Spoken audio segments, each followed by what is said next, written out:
우리 교회 좋은 교회인 줄 믿습니다. 하나님의 말씀이 바르게 선포되고 또 그 말씀대로 살려고 애쓰는 우리들이 하나님의 좋은 교회인 줄 믿습니다. 한번 따라해 봅니다. 예수님을 만난 삭개오. 어릴 때서부터 주일학교에서 많이 듣던 말씀 중에 하나가 오늘 본문의 말씀입니다. 뽕나무에 올라간 삭개오. 그래서 어렸을 때 주일학교 다니고 이랬을 때 뽕나무에 올라간 삭개오라는 이야기를 들었을 때 이게 감이 잡히지가 않았습니다. 감이 잡히지 않았고 그러다가 이제 올해 이제 성지순례를 갔었죠. 그랬더니 그것의 선교사님이 설명을 해주더라고요. 성경에 나오는 이 뽕나무라고 되어 있는 것이 바로 이 나무입니다. 라고 보니까요. 우리나라에는 잘 없는 그러한 나무였습니다. 어렸을 때 뽕나무 하면은 별로 좋은 기억이 없습니다. 뽕나무 하면 무슨 생각이 떠오르죠, 여러분? 님도 보고 뽕도 따고. 그래서 뽕나무 하면은 왜 성경에 저렇게 안 어울리는 단어가 사용했을까라고 생각을 했었는데요. 오늘 이제 개역개정에 보니까요, 이 뽕나무가 뭐라고 되어 있냐면 돌 무화과 나무로 이제 개역개정에는 나오게 됩니다. 이 돌 무화과 나무, 이것은 시카모리아라고 하는 이제 그 원어인데요. 시쿤이라고 하는 무화과와 또 모론이라고 하는 뽕나무의 합성으로서 무화과 뽕나무 그렇게 불립니다. 그래서 팔레스틴 그 지방에 가면은 가장 흔하게 볼 수 있는 나무가 이 돌 무화과 나무입니다. 이 돌 무화과 나무는 이 일반 무화과 나무보다 질이 떨어져서 열매를 먹지만은 가난한 자들의 식량으로 사용이 된다라고 합니다. 돌 무화과 나무에 올라간 삭개오. 또 옛날 버전으로 하면 뽕나무에 올라간 삭개오. 왜 뽕나무에 올라갔을까요? 자, 따라해 봅니다. 예수님을 만난 삭개오. 이 삭개오라고 하는 인물이 나오는데요. 먼저 이 인물을 우리가 잘 살펴봐야 합니다. 삭개오. 그 당시에는 이스라엘이 로마의 식민지로 있었습니다. 그러니까 이스라엘이 주권이 없고 로마에 의해서 지배를 받고 있던 상황이었습니다. 자, 그러면은 그 당시에 사람들이 가장 싫어하는 부류 중에 한 사람이 누구냐? 여러분, 우리가 일제강점기에 있었을 때 가장 싫어하는 사람이 누구였죠? 친일파죠, 친일파. 또 여러분, 이완용이라고 알죠? 외무 대신 나라를 팔아먹은 이완용. 그 정도는 아닐지라도 이 삭개오는요, 그 당시에 세리장이었다라고 말합니다. 오늘날로 따지면 제주도의 세무소장 그런 격이라고 말할 수 있습니다. 그런데 정상적인 나라의 상황이 아니라 로마의 지배를 받고 있었던 상황이기 때문에요. 한마디로 말한다면 백성의 피를 빨아먹는 매국노 취급을 당합니다. 세금을 걷어들이는 액수가 정해져 있지 않습니다. 로마에 바칠 그 상납금하고 나머지는 자신의 이익이 될 그런 금액을 걷어들이는 것입니다. 그러면 욕심이 많은 세리장들은 어떻게 하죠?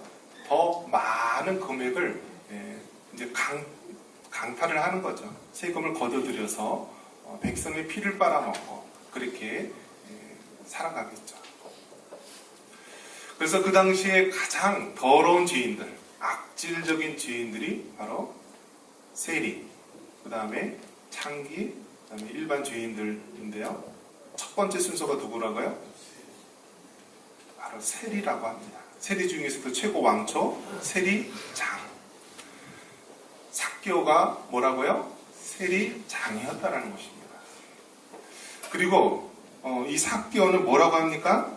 부자였다라고 말합니다. 우리 2절 한번 같이 한번 읽겠습니다. 2절입니다. 삭개오라 이름하는 자가 있으니 세리장이요 또한 부자라.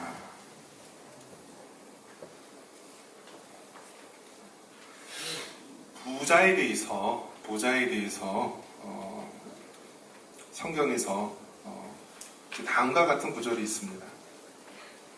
부자가 천국에 들어가는 것이 얼마나 어렵냐 하면 낙타가 바늘귀에 들어가는 것보다 어렵다라고 말합니다. 우리 옆에 구절을 한번 찾아보겠습니다. 우리 누가복음 18장 25절입니다.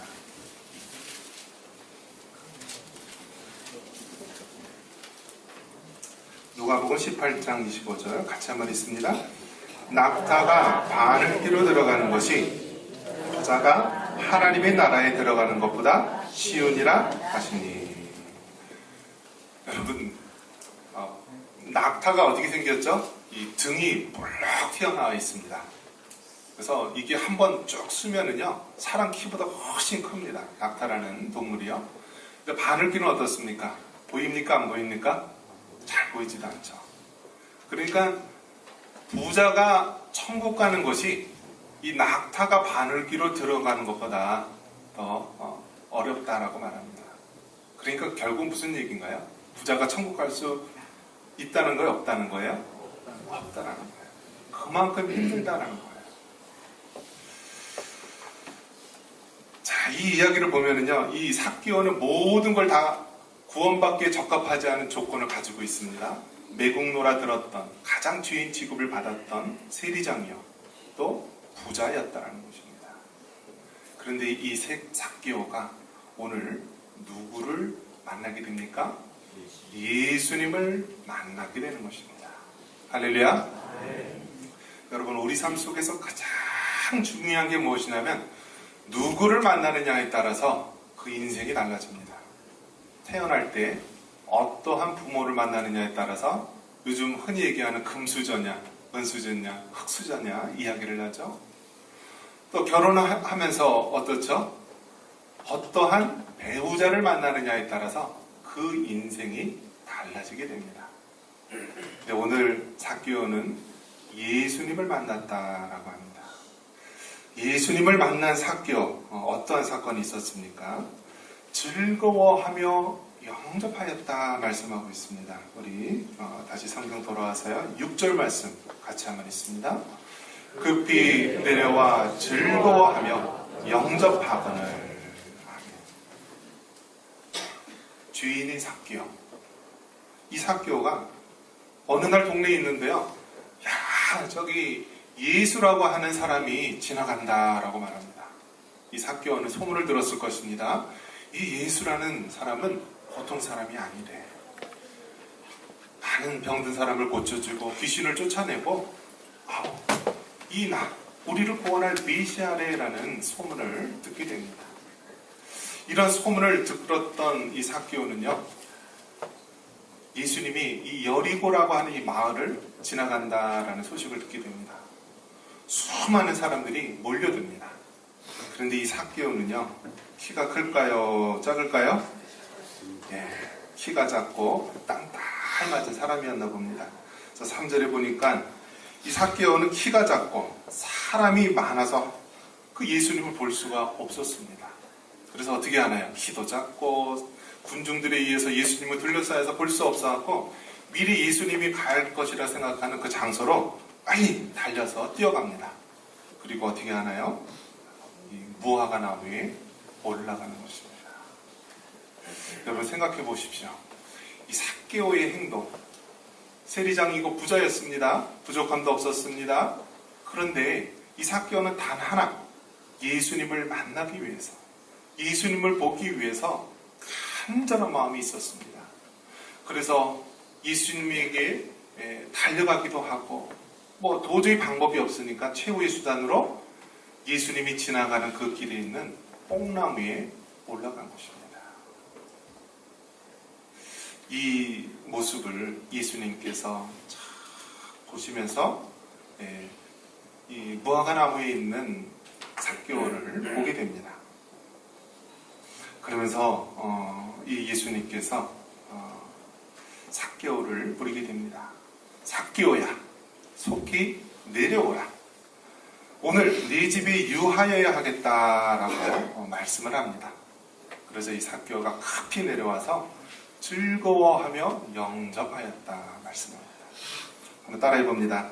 즐거워하며 영접하였다.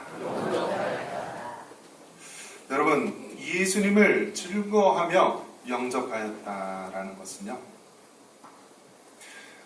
이 삭개오가 드디어 예수님을 영접함으로 구원을 얻게 됨을 말하는 것입니다.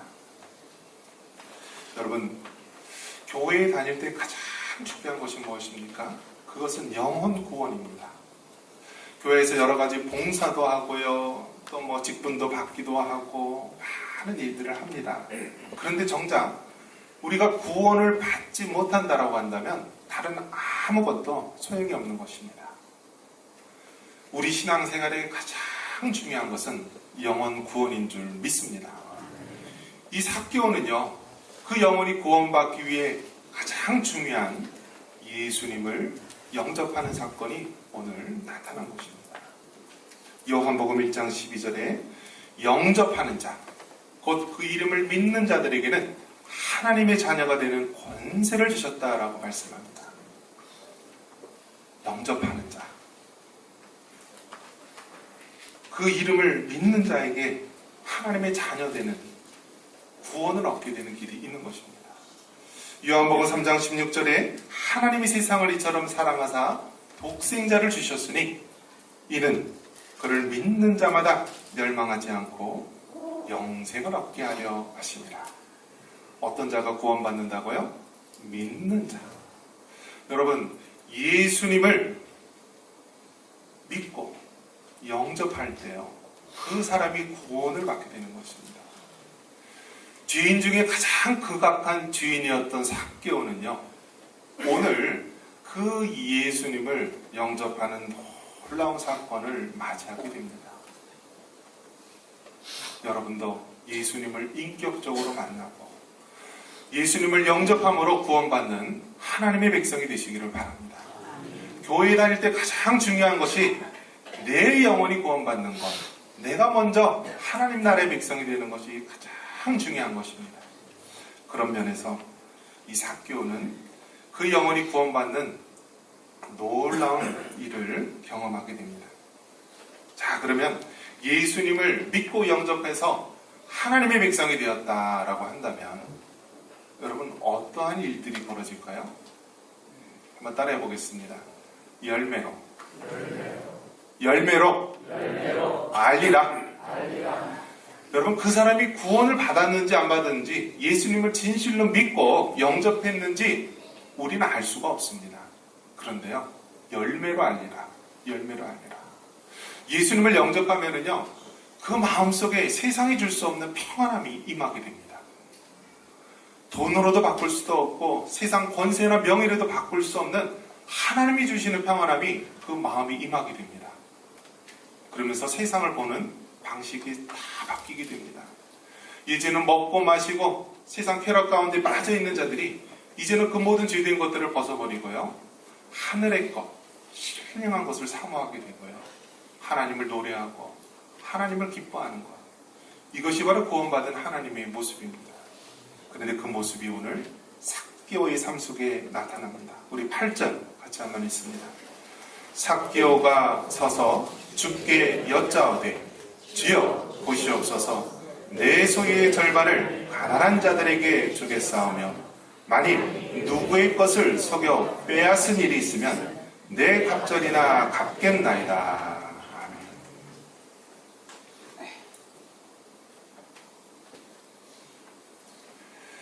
삭개오는 예수님을 영접한 이후로요, 그 삶이 완전히 바뀌게 되는데요, 누구의 것을 빼앗은 일이 있으면 몇 배나 갚는다고요? 4배나 갚는다라고 말합니다. 자기가 세리장으로서 있었고 사람들의 손가락질 받는 그러한 일을 한 사람인데, 내가 지금까지 누구의 것을 빼앗은 일이 있다면 4배를 갚겠습니다. 그 당시에 강도가 변상할 때 4배를 배상을 했다라고 합니다. 그러니까 세리장은 이 삭개오는 내가 정말 강도와 같은 삶을 살았는데요. 내가 누구의 것을 빼앗은 일이 있으면 내가 4배를 변상하겠습니다. 내가 참으로 회개하는 삶을 살아가겠습니다. 라고 고백하는 것입니다. 그리고 내 소유의 절반을 팔아서 가난한 자들에게 준다라고 합니다. 지금까지는 돈이 다 최고였습니다. 돈을 위해서는 수단과 방법을 가리지 않고 백성들이 피를 빨아먹고 착취를 했는데요. 이제는 자기 모든 소유의 절반을 가난한 자들에게 주겠다라고 말씀합니다. 어떻게 된 일인가요? 예수님을 영접했더니 그의 삶에 변화가 나타난 것입니다.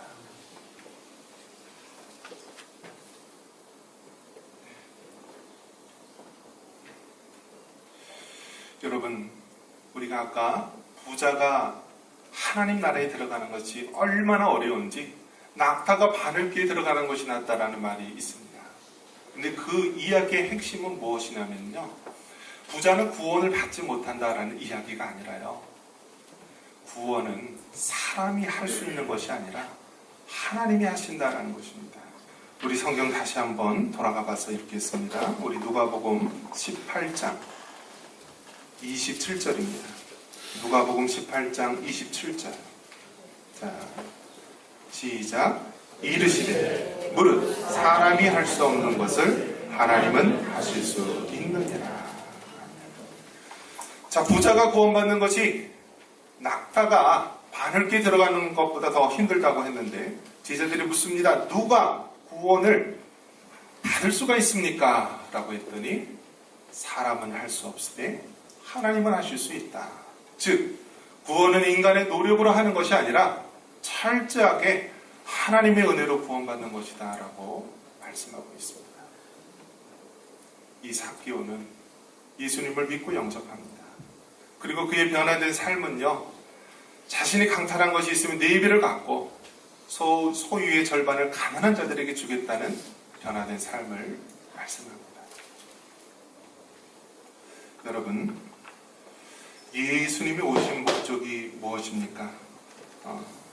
누가복음 19장 10절 말씀에 보니까 인자가 온 것은 잃어버린 자를 찾아 구원하기 위함이니라 라고 말씀합니다. 하나님의 아들 예수님께서 왜 이 땅에 오셨습니까? 우리 예수님이 왜 그렇게 멋진 고초와 고난을 받으셨습니까?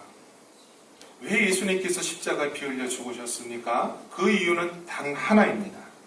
인자가 온 것은 잃어버린 자를 찾아 구원하기 위함이다. 여러분, 우리 예수님이 오신 이유는 영혼 구원을 위해서 오셨습니다. 저를 구원하시기 위해 오셨고요, 여러분을 구원하시기 위해서 오신 것입니다. 여러분, 구원을 받는 방법은요, 사람의 노력으로 되는 것이 아니라 하나님의 은혜로 되는 것입니다. 우리가 적용적으로 살펴보면은요, 먼저 내 자신이 구원의 확신이 있어야 됩니다. 삭개와 같이 예수님을 영접하고 구원을 받아야 되는 것입니다. 그리고요, 예수님이 오신 목적처럼 사람들을 구원하기 위해서 복음을 전해야 됩니다. 우리가 어떤 형편에 있든지 그 자리에서 예수님을 전해야 합니다. 그리고 우리는 복음에 방해되는 것이 있다면 절대로 하지 말아야 합니다. 한번 따라해 봅니다. 복음에 방해되는 것은 절대로 하지 말아야 한다. 여러분, 복음을 전하는 것도 중요하지만요, 복음에 방해되는 것을 하지 않는 것도 너무너무 중요합니다.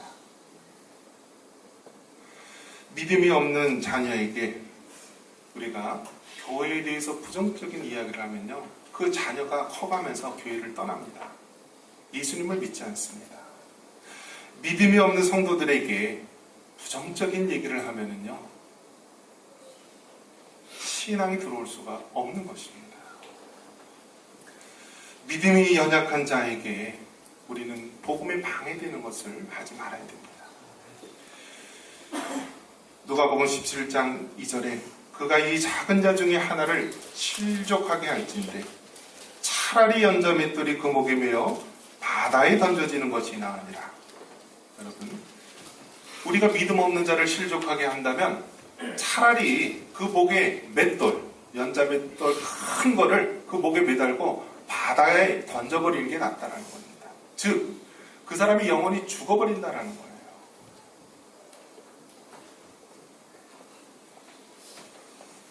예수님을 만난 삭개오. 그 당시에 가장 손가락질을 당하고 천국에 들어가기가 어렵단 삭개오는요, 예수님을 영접하여서 그 영혼이 구원을 받습니다. 그리고 그의 삶이 완전히 새롭게 변화를 받으며 이제는 그 예수님을 위해서 살아가는 하나님의 사람이 되었습니다. 사랑하는 성도 여러분, 우리가 마지막 때를 살아가는 이때 우리가 이 복음, 이 예수님을 증거하며 살아가야 됩니다. 나 자신이 먼저 예수님을 영접함으로 구원의 확신을 가지시기 바랍니다. 그리고 발걸음 닿는 곳에 그 예수님을 전하시기 바랍니다. 그리고 무엇보다도 복음을 방해하는 그러한 행동은 우리가 하지 말아야 합니다. 이것이 바로 하나님께서 우리에게 원하시는 뜻인 줄 믿습니다. 기도하겠습니다. 지금 우리